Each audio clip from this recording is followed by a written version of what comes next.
good evening to you. I'm Evan Watson, and welcome to The Story. Tonight, a story about mistaken identity in perhaps the worst possible way.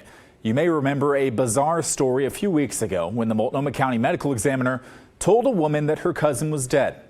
Turns out he was very much alive, and someone else's ashes were sitting in an urn in the cousin's home.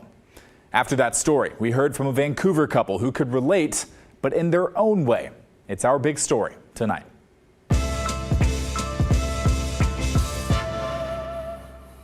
Investigative reporter Kyle Aboshi has been delving into medical mix-ups ever since that original story I just mentioned here in Multnomah County aired.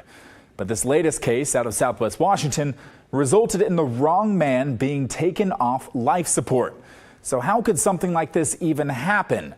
Kyle spent weeks searching for the answer. The family of Mike Beehler made the heavy decision to say goodbye after speaking with staff at a Vancouver hospital. They said he's basically brain dead. Do you want us to keep him on life support, or do you want to pull the plug? So our decision was to tell him to take him off life support. A death notice appeared in the local newspaper. It remembered Michael A. Beehler, 60, of Vancouver, who died on August 9th, 2021. That whole week was kind of a blur.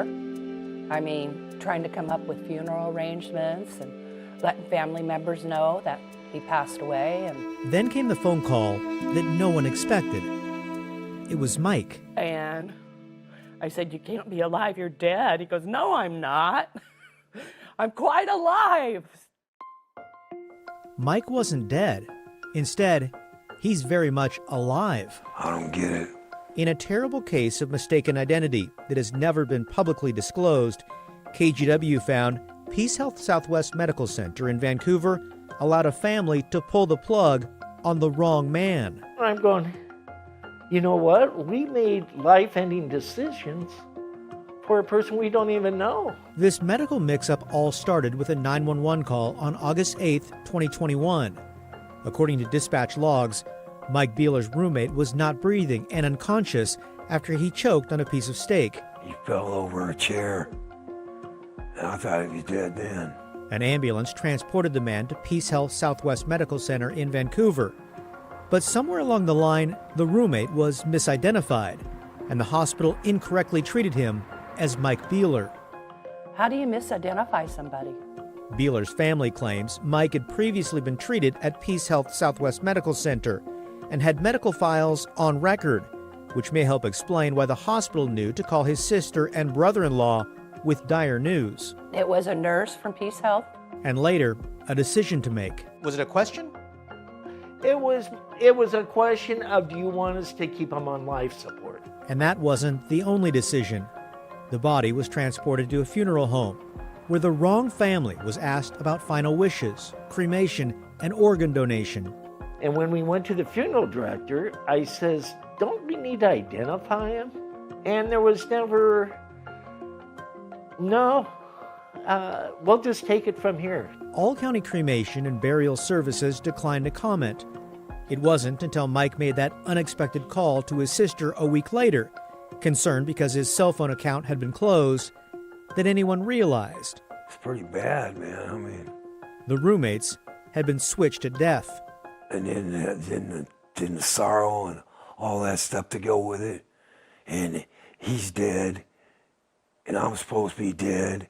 Who knows what's going on here? After learning about the mix-up, the Clark County Medical Examiner's Office said it retrieved the decedent from the facility where it had been sent, conducted an external examination, and used fingerprints to confirm the person's identity, which proved it wasn't Mike Beehler.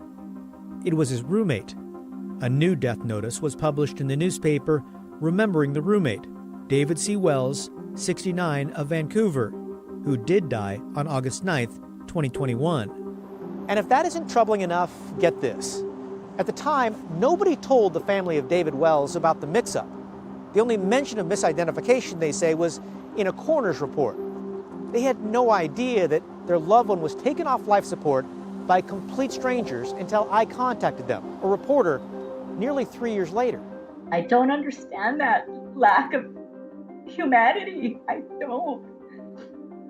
they had ample opportunity to They notify me, had and they so didn't. many opportunities. Sean Wells says his father had a distinct tattoo on his arm, which could have raised red flags if comparisons were made between the patient and medical files. It was pretty noticeable that it would have been a very easily identifiable mark on his body that, even if there was any slight confusion about his identity, I think it would have been quickly resolved. Instead, a mistake was made, and the family of David Wells must live with the consequences. I'm at a loss for words how badly they handled this in regards to my father, and I'll never be able to get that decision back. Mike and his family have been met with silence too. I guess I still don't know whatever happened. And So you don't know how this mix-up occurred? no, not at all. And we never got an explanation. And we never got a sorry or anything. PeaceHealth declined to answer our questions or provide any explanation about the mix-up, citing federal patient privacy laws. Should a hospital apologize when a mistake is made? Anytime something goes wrong in healthcare, it really is important that the practitioners and the organization proactively reach out to the patient and the family to let them know what happened, to explain what took place, and to apologize. Dr. Thomas Gallagher, a patient safety and ethics researcher at the University of Washington, says when critical mistakes are made, hospitals need to go back and examine what happened.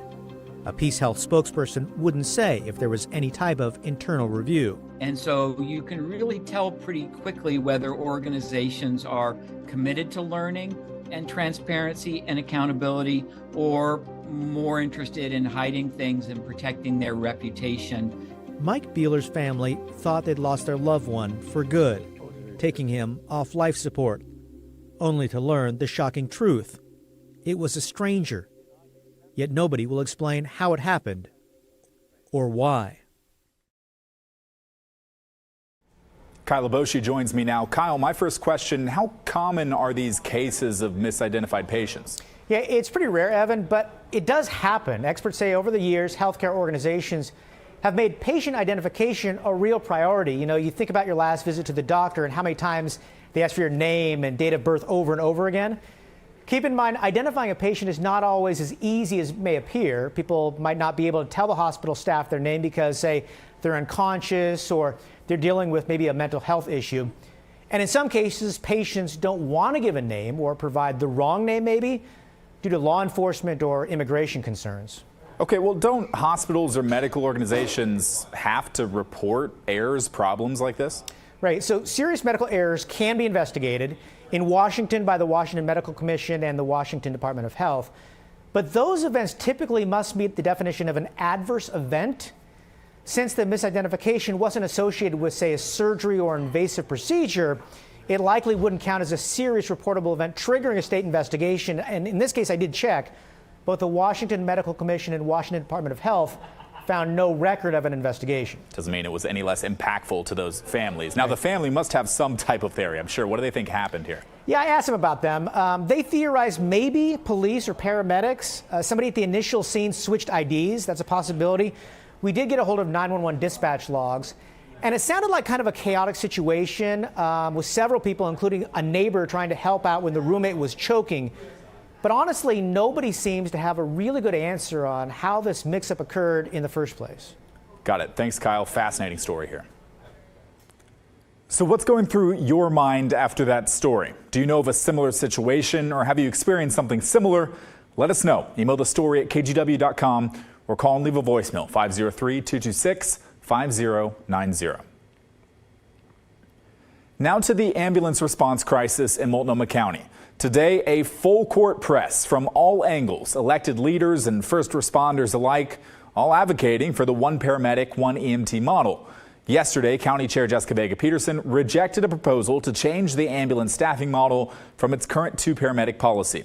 Today's gathering of leaders included two Multnomah County commissioners, Portland and Gresham council members, the Portland and Gresham fire chiefs, AMR leaders, and others. Many of the people in power who say this change is necessary and need it immediately to save lives. Here's Commissioner Sharon Myron, who's been banging this drum for months.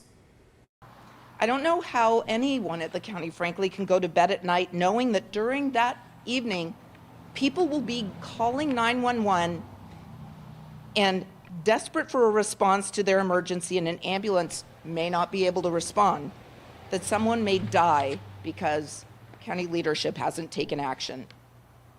In the time between the press release yesterday and the board meeting, where apparently the county chair will be talking about something about AMR, EMS, there will be around 300 level 0 calls, meaning that there is no ambulance able to respond at that time. Action will save lives. Inaction will cost them. No one should have to wonder whether they should call 911 or Uber. Right now, there's literally nothing I can think of that's more urgent. Thank you. Just hours before this political power play, Portland City Council voted for a resolution urging Multnomah County to switch to a one-on-one model. Commissioner Rene Gonzalez said he and Portland fire officials have been studying this for a year. It's not a light or reactionary recommendation, and they believe it's crucial to do this immediately. Here's Mayor Ted Wheeler explaining why he supports the change. This is obviously a critical issue, and I definitely appreciate the testimony that we heard today. From my perspective, this is a no-brainer. And we don't often get no-brainers coming to Portland City Council. When our neighbors, or frankly, we or our loved ones have an emergency, the only thing that people care about at that moment is getting help as quickly as possible. Now, this groundswell of support means not so much, unless one of two people change their mind. Multnomah County EMS Director Dr. John Jew, who strongly believes in the need for a 2-paramedic system in Multnomah County, and Chair Vega Peterson. Dr. Jew has the power to set the standards for EMS staffing, and Vega Peterson, as chair, could override him. Here on The Story, we've extensively covered their reasoning in favor of the 2-paramedic system. We've featured interviews with both Dr. Jew and Vega Peterson dating all the way back to March of last year. Now, before we get to some of your responses from last night, if you'd like to share your thoughts with the chair on this topic, here's how you can get involved. The email is molt.chair@moltco.us. We know a lot of you are passionate about this subject. We hear from you daily. Here's another place to send your thoughts. That email one more time, molt.chair@moltco.us. Now let's get to some of your thoughts on our big story from last night on this ambulance crisis, and boy, there were a lot. The majority of your comments were in favor of allowing AMR to temporarily switch to a 1-paramedic, 1-EMT model, but not everyone feels that way. Some agree with Multnomah County Chair Jessica Vega Peterson, who says AMR should be penalized for not meeting contractual standards and needs to fix the problem themselves. But let's start with those of you who say change is needed. The other 35 counties in Oregon have the 1-in-1 system in place, and it's working fine. The health and safety of the Multnomah County residents are much more important than the ego of the Multnomah County chairman, and her attitude is unbelievably irresponsible. Ken wrote in, Jessica Vega Peterson's stance regarding AMR's proposal is short-sighted, life-threatening, and irresponsible. Staffing ambulances with the 1-paramedic, 1-EMT model may not be what the contract contemplated and may not be ideal, but it is a pragmatic compromise under the circumstances. He went on, as a resident of Multnomah County, I would much rather have more ambulances in service and response times reduced. Enough with political grandstanding. It's time to make life-saving decisions and face reality. It seems that Miss Peterson wants to play I'm the boss and I don't have to listen to you. There is a simple solution for her to hire the paramedics herself and see how many responses she gets. She needs to listen to the people who do the work and do the job instead of second-guessing them. And Tricia chimed in, AMR is asking for a temporary compromise, not a permanent change. The only bully I see is Jessica Vega Peterson. She would rather have her way and let people die than to bend for a few months. So that's the gist of the majority of your comments last night following our story. But others pointed to what Vega Peterson had to say yesterday, that AMR is at fault here, especially considering their recent expansion into Washington County. I know there are people wanting to make Vega Peterson look bad in this AMR situation, but she does have an important point, and that is that AMR did sign a contract that stipulated that 2 paramedics should be on each ambulance.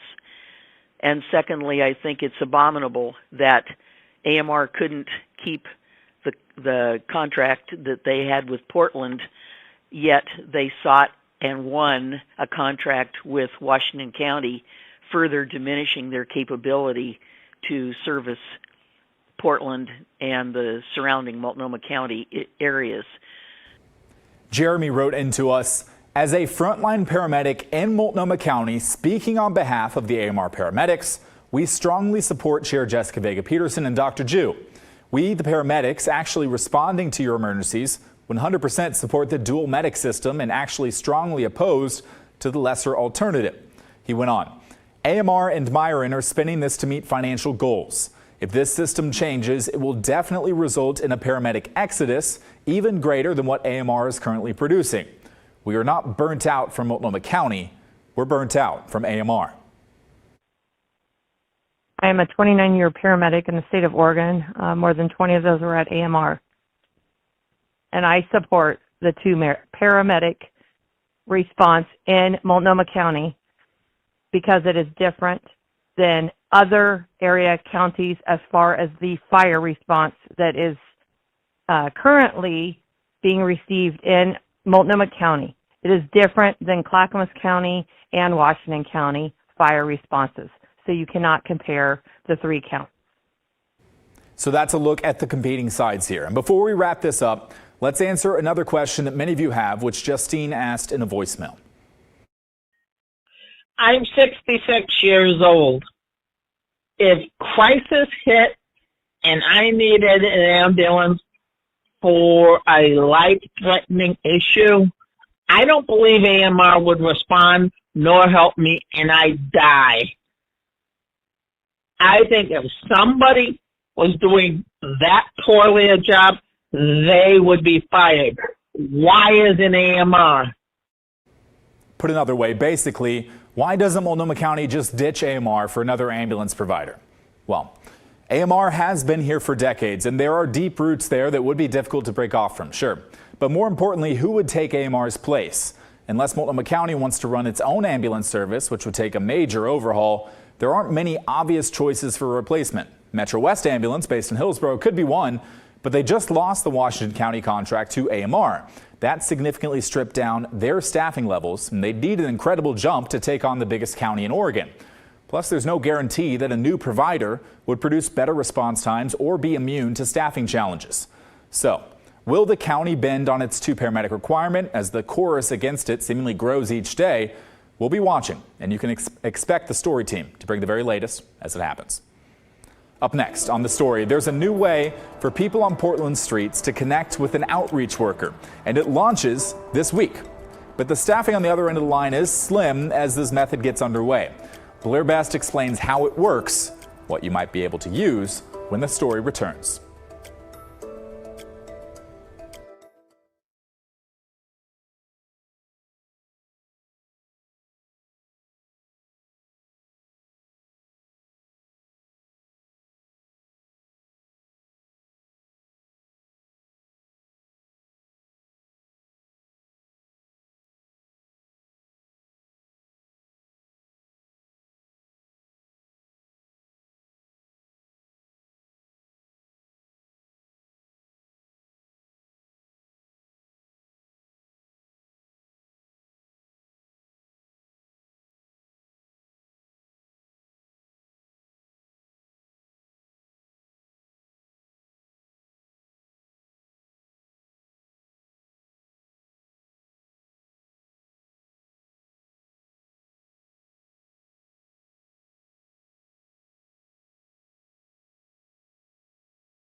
Now to Portland's homeless crisis and a new way to connect with people living on the streets in an effort to try and get them help. Starting this week, there will be a number anyone can call to be connected to an outreach worker. But does the work stop there, or will there be follow-up? Blair Best takes a look at the trial of a new system that is likely to see high demand. There's a level of shame that often comes from being homeless. Embarrassing. Like, I don't like to be out here. Like, this is why I venture off away from everybody. Jesse likes to hide along this section of I-5 in North Portland. So we try to, venture off to where we can't be found. Being out of sight makes it hard for outreach workers to find him. But there are certain people that do want help, and for us, people that want help, it's impossible to get any help. Currently, there are a few ways homeless people like Jesse, who live in secluded camps, can get connected to an outreach worker. Among those is if that outreach worker just happens upon him, or if he's offered services during a camp removal, which he says never happens. They won't help us at all. Like they really don't. Like, we've asked for services, and they're basically saying that you have to be sober and you have to be not on the streets for them to help you. The city is trying to change that. This new program, an outreach request form. Starting this week, anyone can call 311 to connect with an outreach worker or refer someone else. So the goal is to put an outreach worker in front of an unsheltered homeless individual when they're asking for it and when they're ready to really work on taking that next step. The caller must answer a few questions. That info will go into a city database that looks something like this, where they'll keep track of who needs help and where they're located. An outreach worker will then try and find them within 3 days. I think that's great. Like, I hope it works. Like, I know once I tell my girlfriend this, she's going to call tomorrow for sure. There are currently 6 city outreach workers. Each can handle about 75 homeless people. The city says they are prepared to grow that team if needed. So will it be enough? It'll be enough to help a lot of people. If the demand is more than they can handle, then that's the right kind of data that helps us build resources to need. I don't know. Like, I just really hope it is what they say it is and it actually works, because it seems like it's never ending out here. So the program launches on Thursday, and this is a new service for the city. They've never done anything like this before, but they recognize that there's a need for it. I want to point out that this is not a number someone can call to get access to a shelter. It simply connects someone with an outreach worker. They see what types of services that person may need, and then they go from there. Blair Best, KGW News.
That's the end of our show. Thank you so much for watching tonight. On the ambulance stuff from earlier, I want to say a sincere thank you to all of the comments we get in. It really helps myself, as I cough here and clear my voice as well, helps myself and our staff get a sense of how you all are feeling and helps inspire and inform future coverage and make sure that I'm asking the best questions of our leaders from the city and the county. So thank you for that again. And if you have more thoughts, continue to send it our way. The good stuff is coming your way next, and I hope you stick around for the late news at 11 as well. I have a few stories that I'm working on that will have me out of the studio the rest of the week, Thursday and Friday. But have no fear, Tim Gordon will be here with you tomorrow and Friday on those days. And we're hoping to have Pat Doris back on Monday, back to regularly scheduled programming. Thank you all, and have a good night.